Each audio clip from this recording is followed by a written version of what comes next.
Bonjour et bienvenue sur la matinale. Dans cet exercice, on va prendre deux morceaux de pizza. On en a un qui a un angle de 60 degrés et qui fait 6 cm de longueur. Et l'autre, son angle, la part de pizza, fait 75 degrés, mais la longueur c'est 5 cm. Le premier coûte 1,50 €, le deuxième coûte 1,60 €. Lequel est-ce qu'on a le plus intérêt à acheter? C'est évident, normalement, que celui qu'on va préférer acheter, c'est celui où il y a le plus de pizza. Donc il va falloir qu'on calcule l'aire, la surface de chacun des deux morceaux. Là, c'est pas forcément évident parce qu'on n'a pas de formule pour calculer l'aire d'une pizza, enfin d'une part de pizza, c'est évident. Mais par contre, notre part de pizza, rien ne nous empêche de l'intégrer dans un cercle. Imaginons qu'on ait un cercle comme ça. Par exemple, ça peut être le premier morceau, qui ferait donc 60 degrés ici, et puis on aurait un cercle de rayon 6. On peut très bien faire un truc comme ça. Parce que nous, ce qu'on sait faire, c'est calculer la surface, l'aire d'un cercle. C'est facile ça. L'aire d'un cercle, ça, c'est égal à pi fois le rayon au carré. Ce qui veut dire que pour la première pizza, on va l'appeler P1, l'aire totale du cercle, on a pi qui vaut toujours pi, le rayon vaudrait 6, au carré ça fait 36, donc on a 36 pi. Mais on veut que 60 degrés. On sait qu'un tour complet, c'est 360 degrés. Si on en veut que 60, on peut le faire en pourcentage. Ça représente 100% de la pizza, du cercle, pardon. Et pour passer à 60 degrés, on peut faire un produit en croix. Ici, on aurait 100 fois 60, la diagonale dont on connaît tout, divisé par celui qui est sur l'autre diagonale qui est tout seul, le 360. On va pouvoir simplifier pas mal de zéros ici. Le 0 du 360, on peut le simplifier avec le 0 du 60. Au numérateur, le 6 avec le 36, on peut les simplifier par 6 tous les deux. Il nous reste 1 sur 6, donc on a finalement 100 divisé par 6 au final. Et puis ce 100 sur 6, ça c'est les pourcentages évidemment. Ça fait autour de 18%, 17%, un truc du genre. Bon, environ 17%. Peu importe, on va garder la valeur exacte, mais voilà pour se donner une idée. Donc ça fait 17%. Ça veut dire que pour avoir l'aire de notre part P1, il faut qu'on en prenne 17%, ou plutôt qu'on en prenne 100 sixièmes %. Et le pourcent veut dire qu'on rajoute un divisé par 100. Donc au lieu d'avoir 100 sixièmes, on a 100 sur 600. Autrement dit, on a 1 sixième. On peut virer les deux zéros. Donc ça nous fait pi fois 36 fois 1 sixième. Donc ça nous fait 36 pi sur 6. On va pouvoir simplifier par 6 en haut et en bas. Il nous restera donc 6 pi. Voilà ce que mesure la première part. Maintenant, on va voir la deuxième part de pizza, combien est-ce qu'elle mesure. Donc pour P2, on va prendre à nouveau pi fois r au carré.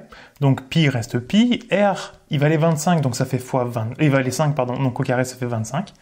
Et puis il faut qu'on détermine quel pourcentage de 75 représente. Donc on reprend notre produit en croix. Cette fois c'est 100 fois 75 divisé par 360. On peut virer un 0 en haut, un 0 en bas. Il nous reste donc 10 fois 75 sur 36. Donc on va prendre 10 fois 75, ça fait 750 sur 36. Mais, comme c'est des pourcents, ça veut dire qu'il faut qu'on rajoute 2 zéros au dénominateur. Pourcent veut dire divisé par 100. Ce qu'on a fait au-dessus, on avait 6. Ici, on a fini avec 600. Ici, on va pouvoir simplifier un 0 ici, un 0 ici. Et on ne peut pas simplifier grand-chose de plus, j'ai l'impression. Parce que 25, à part 5 fois 5, on ne peut rien faire de plus. Et le 36, c'est 6 fois 6. Donc là, on ne peut pas faire grand-chose de plus. Bon, à la rigueur, c'est pas très grave. Ce qu'on va faire, c'est un petit résumé de la situation. Pour la part 1, on sait qu'on va avoir 25 fois 75 sur 36 pi qui correspond à 1 euro. Pardon, ça c'est pas la part 1, c'est la part 2, qui correspond à 1,60 €. Pour la part 1, on a dit 6 pi qui correspond à 1,50 €. Avant de continuer, il faut que je te parle de Mathgenius. Mathgenius, c'est la solution pour réussir en maths en première et en terminale. Simple, rapide et efficace. Allez, suis-moi, je te montre comment ça marche. Tu choisis ton chapitre parmi tout le programme de première et de terminale. Tu maîtrises l'essentiel du cours, expliqué simplement en vidéo de moins de 10 minutes. Tu l'appliques immédiatement sur les exercices indispensables, maîtrise-les et tu seras à l'aise partout. Tu prépares tes contrôles avec les flashcards. Tu retrouves toutes les notions que tu dois maîtriser, tous les points que tu dois savoir faire, ce qui te permet de réviser hyper simplement. Si jamais tu as besoin d'aide, je suis là. Tu peux me poser tes questions par chat directement dans le programme. Les maths sont le critère de sélection numéro 1 pour accéder aux études post-bac. Si tu veux pouvoir choisir tes écoles après le bac, alors n'attends plus, rejoins-moi tout de suite pour pouvoir viser plus haut. Je te laisse le lien en description et nous on retourne à la vidéo. Pour comparer deux choses, il faut les mettre sous la même unité entre guillemets. Donc ici on pourrait se demander, 1 euro représente combien? Représente quelle part? Pour ça, pour passer de 1,60€ à 1 euro, eh ben on va diviser par 1,60. Et pareil, pour passer de 1,50 à 1 euro, on va diviser par 1,50. Donc là, ce qu'on va faire, c'est que dans la première, on va se demander 25 fois 75 divisé par 36 fois 1,6, le 1,60. Ça correspond à 1 euro pour la deuxième part.